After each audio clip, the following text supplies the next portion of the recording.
horrifying scene in Charlottesville as this... We condemn this egregious display of hatred, bigotry, and violence on many sides. I think the president nailed it. He condemned... I want the world to know, and it is not who we are as Americans. You have white supremacist, neo-Nazi sympathizers apparently in the White House.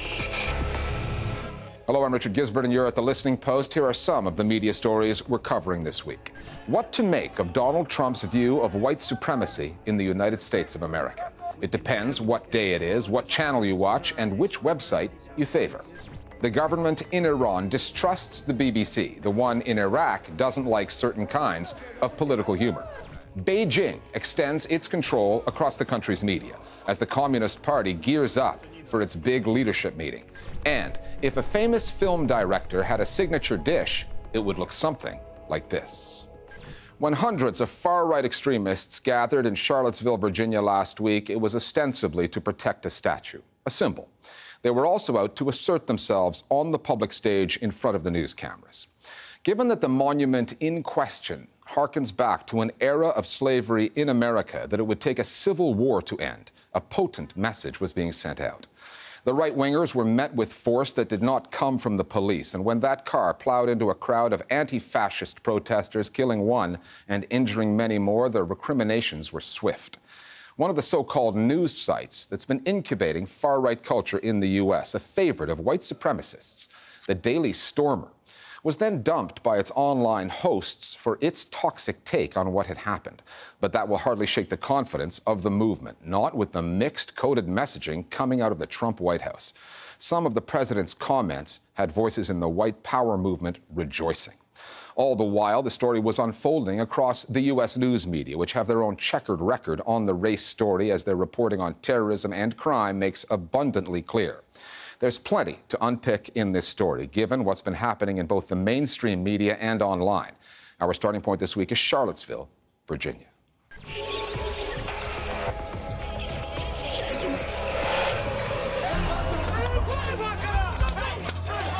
When the images came out of Virginia showing fighting on the streets, white supremacists on one side, those out to stop them on the other, the murderous extremist who used his car as a weapon.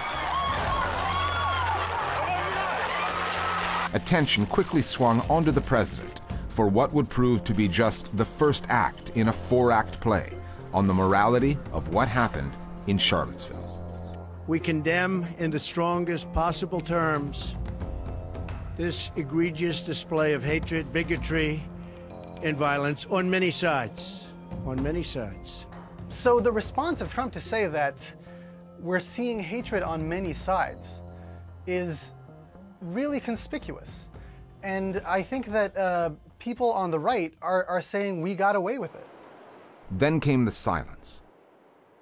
48 hours of it. 2 full news cycles of nothing. Everyone heard that silence as an unwillingness to call out white supremacy and Nazism by name. I think that the neo-Nazis heard it that way. I think that the far left heard it that way. And then you could tell he had the proverbial gun pointed to his head when he made that statement on Monday. Racism is evil. He comes out and talks about racism and KKK is bad. Those who cause violence in its name are criminals and thugs, including the KKK. And then we saw the unvarnished, the unfiltered Trump. And you had some very bad people in that group. But you also had people that were very fine people. There's no other way of interpreting that than the president had the white supremacists back. The key word there is interpreting. Like many politicians, Donald Trump leaves much open to interpretation. And for all his bluntness, all the hectic late-night tweeting, Trump is more skilled at using coded messaging, what's known as dog whistling, than he gets credit for. And it all started with his campaign slogan, "Make America Great Again." It seems benign, but many read it as a rallying cry for a return to a different America, a whiter one. Dog whistle politics is just that, an attempt to convey racialized sentiments without using actual racialized language. Many presidents have used this language. Reagan used strapping young bucks. When Clinton rose to power, he also used dog whistle language. Large numbers of illegal aliens entering our country. He was also going to be tough on crime, hostile to welfare. And these are phrases that invoke racialized thought without specifically saying the word race. Far-right websites that covered the campaign, they were so excited when he did things like retweet a tweet from an account whose handle was white genocide. That's a term that's used by white supremacists. They were thrilled when he retweeted a tweet of fake statistics that attempted to suggest that black people commit a disproportionate amount of crime. Every single time, far-right media and social media saw that as a validation of their ideas, as a sign, really, that Trump was, if not one of them, someone who fully appreciated and understood their ideology and point of view. This is actually what a lot of alt-right people mean by signaling and counter-signaling. He's very good at this, having some plausible deniability. What I'm trying to get at is... Yeah, I didn't say that, Bill. Right, I didn't say that. Look, all I did was make this statement. I wouldn't mind doing it, but... You'll often hear him say, well, a lot of people say so-and-so, but he won't come out and say it. So those things I would consider dog whistles. One of the reasons these coded dog whistles are so effective is because while they reach the extremists that they're targeted towards, they kind of escape detection by most people. What do you make of Trump's language? I mean, he talks a pretty raw language about tough neighborhoods. Because in a lot of ways, they're perfectly calibrated to slip under the radar of conventional liberal centrist rhetoric. The driver of the car who took the life of the anti-fascist activist in Charlottesville reportedly had links to a neo-Nazi movement called Vanguard America.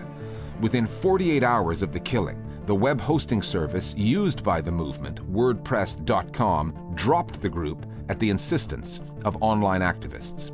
Another neo-Nazi site, the Daily Stormer, was dumped by its domain registrar, GoDaddy.com, again following a wave of complaints online about a deeply offensive story the site published on the woman killed by the car driver. Hate speech on those sites is nothing new. The Daily Stormer has been at it since 2013. The Daily Stormer is a racist cesspool, but it's been a racist Nazi cesspool for years. The idea that GoDaddy only took this action now, I mean, it's good that they did it, but you really have to wonder why it took them so long. If you're a corporation like GoDaddy, what you're doing is responding to market forces. They get to do that. One of the things that Daily Stormer in particular did is that it's not just that they're saying mean things or saying racist things. It's more than just that. What they're really doing is that they're actually encouraging, supporting, organizing violence. And that is where free speech has always ended. The showdown in Charlottesville took many Americans by surprise, but should it have?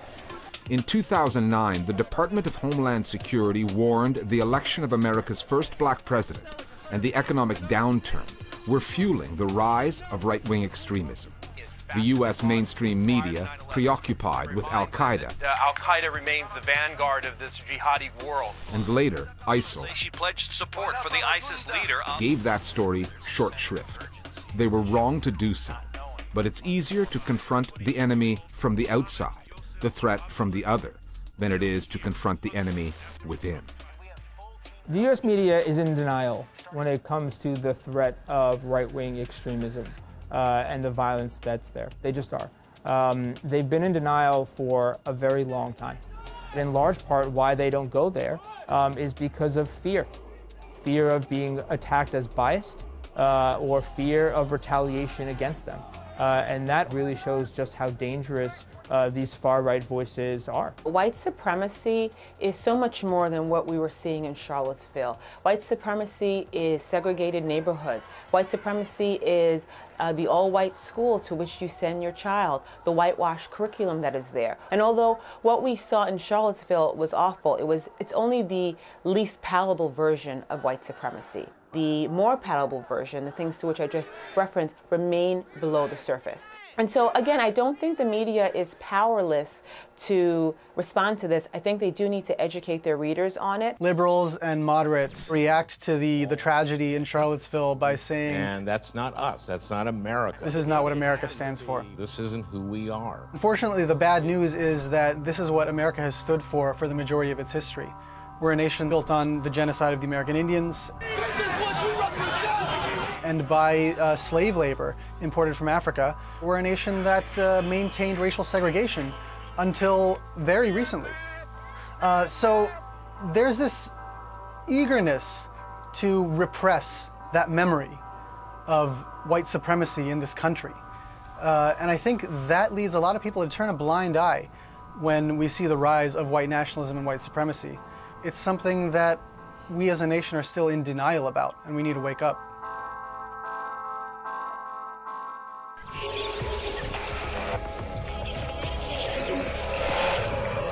Other media stories that are on our radar this week. Asset freezing is a tactic that governments sometimes use when cracking down on corruption. The government in Iran has applied that tactic in its dealings with the BBC's Persian language service. However, the assets it's going after are not the corporations. They belong to the journalists working at the organization. A court in Tehran has banned 152 journalists and contributors based outside the country from conducting financial transactions or selling properties in Iran. The London-based BBC Persian service is banned in Iran, accused of inciting unrest. However, its radio shows and TV channels still reach as many as 13 million Iranians via satellite dishes, which are illegal, making it the BBC's 7th biggest market worldwide. BBC Persian employees have been targeted before, with family members in Iran harassed by security officials. And cyber activists linked to the Islamic Republic have also fabricated news, created fake Facebook accounts, and spread false allegations of sexual misconduct by exiled journalists in an attempt to discredit them. According to BBC Persian's management, the court order is another attempt by the Iranian judiciary to silence impartial reporters. We frequently report on countries where journalism can prove dangerous. Usually, Denmark is not one of those places. Yet, on August 10th, Swedish freelance journalist Kim Wall disappeared after working on a story on a crowd-funded, home-built submarine. She was on board the sub just off the coast of Copenhagen to interview its owner, a Danish inventor named Peter Madsen. Soon after Wall was reported missing, Danish officials contacted Madsen. Minutes after that, the sub sank in what police are suggesting was a deliberate act. Madsen was rescued. A police spokesman later said the sub had been raised from the deep and searched, but that no body had been found. Madsen is currently in custody on charges of involuntary manslaughter. He has denied any involvement in the disappearance. Once again, satire has crossed one of those red lines that the authorities don't want crossed, this time in Iraq. On August 10th, the pro-Kurdish broadcaster NRT received a letter from the Iraqi Communications and Media Commission which demanded to know if the channel planned to continue broadcasting the Al-Bashir show, hosted by comedian Ahmed al-Bashir. The commission also threatened legal action if the show's violations, which were unspecified, continue. The Al-Bashir Show is a satirical political program that ridicules politicians as well as armed groups in the region. It recently mocked the former head of the Islamic Supreme Council of Iraq, who has just formed a new political movement. The show is filmed in Jordan over security concerns and airs on YouTube and Deutsche Welle Arabia, in addition to NTR. It was dropped by several other broadcasters back in 2014 and again last year at the request of the Iraqi media regulator. Al-Bashir issued his response on camera. هاي الطريقة اللي يريدها السياسيين أو يريدون يمنعون عرض البرنامج من خلالها. انتقد حقك ديمقراطية، من حقك تنتقد، كلنا ويا الإعلام، لازم نصحح المسار، ولما تصير قضية يومهم يطلعون وجوههم الحقيقية. In a couple of months' time, China's ruling Communist Party will hold its 19th Congress, a meeting that takes place every 5 years to select the leadership of the party and the country. This time around, President Xi Jinping will be seeking a second term, which he is expected to get. As he moves to consolidate his power, the president has called on the country's media to play their part.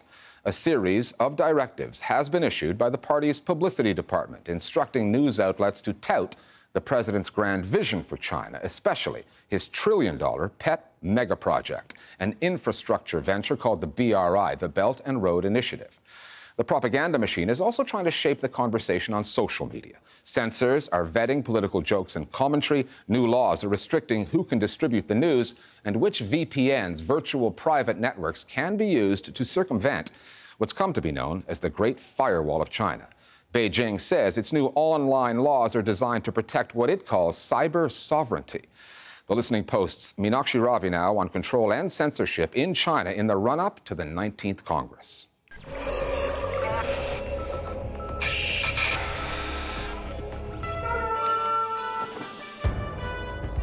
Last month, at the 90th anniversary of the Chinese People's Liberation Army, President Xi Jinping sent a clear message to the country over the airwaves. 你们要坚定不移，坚持党对军队绝对领导的根本原则，党指向哪里，就打到哪里。 In nearly 5 years as president of the People's Republic of China, Xi Jinping has strengthened the Communist Party's grip on media across the country. 加坚定自觉地维护以习近平同志为核心的党中央权威和集中统一领导。 Among the recurring themes, nationalism, loyalty to the party, and unquestioning allegiance to the president. 只有每个人都为美好梦想而奋斗，才能汇聚起实现中国梦的磅礴力量。 Messages pushed across multiple media platforms as the 19th Congress of the Communist Party approaches. The approaching 19th Congress is probably the most important of its kind since the Cultural Revolution. It will determine the future of China's political situation, especially Xi Jinping's personal future, and whether he can be re-elected. Control of the media is as strict as ever, but this time it's particularly stringent on both online and traditional outlets. Because there are others within the party hierarchy who may want to challenge or make it more difficult for him to achieve his objective. He won't want that to happen. The people who work for him in the propaganda department knows exactly what he would not want. A really good example was recently there was an announcement that the Communist Party boss in Chongqing was being investigated for corruption. The English language Hong Kong newspaper that is sort of sold across the border had one of the front page articles cut out, even though the Communist Party authorities had announced the investigation. There was something in the content of that story that they did not agree with and physically cut out that article from every single issue being sold. Chinese citizens may not be seeing much coverage of political purges and other intrigues prior to the Congress, but they have definitely heard of the president's signature project, the Belt and Road Initiative, BRI. This mammoth scheme to build infrastructure along the ancient Silk Route, from Rotterdam in the Netherlands to Moscow in Russia to Xi'an in China, touches on more than 60 countries, involves trillions of dollars of investment, and, in the party's view, requires a giant PR effort. The Communist Party's propaganda department issues daily directives on how the BRI is to be reported, and the state broadcaster CCTV has just premiered the first of a 6-part documentary series, selling the BRI to the Chinese people. 将推动全球贸易与投资的资金融通，有助于国际金融体系的优化与调整。 The BRI media strategy also includes an army of online commentators, shaping the conversation on Chinese social media. The plans include use of a network of reviewers. They pretend to be ordinary internet users who take the party line, peddling out messages to promote the BRI project. But without institutional oversight and with media so strictly controlled, such a project will inevitably have a lot of corruption. This lack of transparency runs the risk of driving the world into a corrupt project. The state media narrative is about connectivity, the Chinese going out to the world to end the 100 years of humiliation so the Chinese people are more proud. We have to remember that the media industry is part of the Chinese Communist Party's governance, so it is used to mobilize, to get people to support the cause. The Belt and Road Initiative, because Xi Jinping has attached his name to it very prominently, there's very little space for more critical pieces looking at some of the problematic issues. You know, one of them is the fact that China is going to be building coal-fired power plants in many developing countries, which is obviously not good for the environment. But you never see an article that is just focusing on the negative aspects of this project. The relationship between Chinese media and the Communist Party was forged by Chairman Mao, founder of the party and the country's leader for nearly 3 decades. In 1942, Mao said, "The struggle for the liberation of the Chinese people has to be fought on 2 fronts, the pen and the gun." There have been periods of loosened media restrictions over the past years, but now is definitely not one of those times. President Xi's ambitions for China have meant the screws have been tightened considerably. Once critical investigative outlets like the Southern Weekend newspaper and the Caijing magazine have been reined in, and a string of journalists have been paraded on CCTV, confessing to crimes. 认罪也愿意悔罪. In 2016, Xi toured the 3 major state-owned outlets, news agency Xinhua, national newspaper China Daily, and the Central Chinese Television headquarters. He asked for the media's absolute loyalty to the party. Who is the party?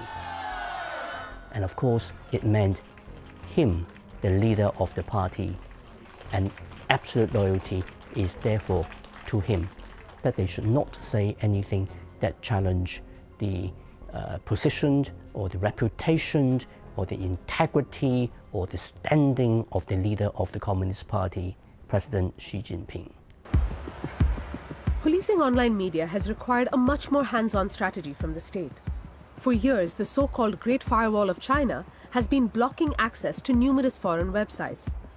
A recent ban on VPNs, software that enables Chinese to circumvent that firewall, is now reinforcing the blockade, cementing the idea of an internet bounded by national borders, what the Chinese leadership calls cyber sovereignty.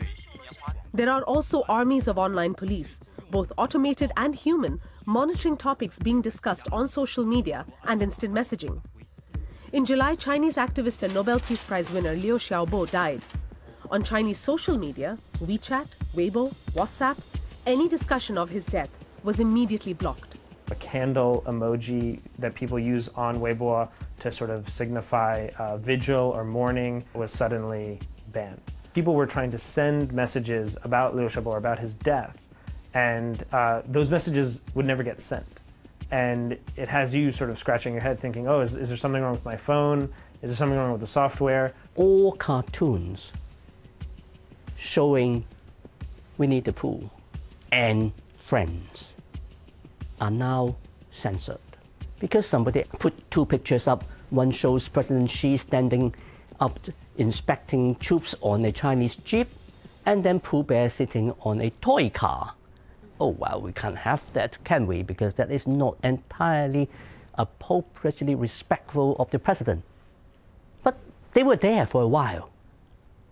So the ingenuity and the imagination of some of the journalists can still allow something to be put out there until the propaganda department catches us up and then close it down. There is a difference between online conversation and offline conversation. So if the conversation stays within a small circle, that's fine, no problem. But if it goes everywhere, then it will disappear. So very often you might see people saying, this is going to be censored in the next minute, so please read. The Mandarin word for propaganda is xuanchuan. It doesn't carry a negative connotation the way the English word does. It's a much more neutral term. The Chinese government even has a Ministry of Propaganda. That's what they call it. With the political stakes so high for President Xi Jinping, Beijing is building a bigger, better firewall to block dissident content online or even in mainstream news media. The 19th Congress is coming, and the government is in xuanchuan overdrive. Finally, in the world of cinema, the term auteur is used to describe a director whose work is so recognizable, thematically or stylistically, that you can sometimes identify their films at a glance, which is part of the recipe behind Food Films, a series of social media videos produced by David Ma. He describes himself as a food artist and director. Ma borrows the stylings of some of the film industry's leading auteurs and then turns them into one-minute food tutorials. We've selected a few. Now see if you can guess the director before the reveal. We'll see you next time here at The Listening Post.